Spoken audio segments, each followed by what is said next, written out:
Një ditë një zjarr i madh shpërtheu në një pyll të dendur. Flakat u përhapën shpejt dhe gjithçka që gjendej përpara ishte në rrezik. Krijesat e pyllit, duke përfshirë zogjt, kafshët dhe insektet, u friksuan dhe u larguan. Ata qëndruan tutje në një plaj ku mund të shikonin atë që ndodhte me shqetësim, të paftë për të bërë diçka për të shpëtuar pyllin që flakëronte.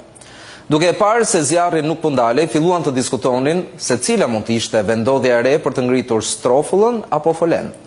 Pasi vlerësuan mundësitë e hedhura në diskutim, zgjodhën më të mirën e mundshme dhe njëri pas tjetrit morën rrugën për atje duke lënë pas krahësh vendin e tyre që ende digjej. Në prag të 2025, Shqipëria lëngon ende në mjaft drejtime krahasuar me vendet anëtare të Bashkimit Evropian ku synojmë të bëjmë pjesë.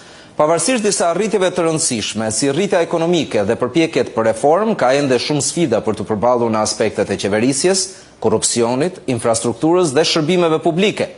Ne mbetemi ende të varfër, të sëmurë, manipuluar, të përdorur, të pashërbyer, të vjedhur. Për arsimin, më mirë të mos flasim.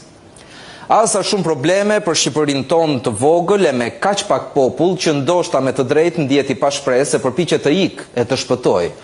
Por këtë javë, Departamenti Amerikan i Shtetit veçoi mes 10 kampionëve të antikorrupsionit nga i gjithë bota, përfaqësues vendesh njësoj apo më keq se Shqipëria, kreu një SPAK i cili u shqua se guxoi të ngjall shpresë i vetëm, Altin Dumani. Tani le të kthehemi tek fabula. Teksa gjallësat i largoheshin pyllit, i fundit ndërta ishte Luani, si mbreti i kafshëve, i dëshpëruar gjithashtu.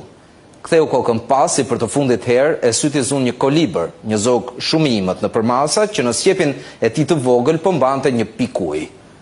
Vrapoi pas tij, i zuri rrugën e i tha: "Ku po shkon? A nuk e shikon zjarrin?" Kolibri duke i treguar pikën e ujit ja kthen: "Po shkoj të bëj pjesën time. Po ma rruj me sjep në liqen e po përpiqem të shuaj zjarrin."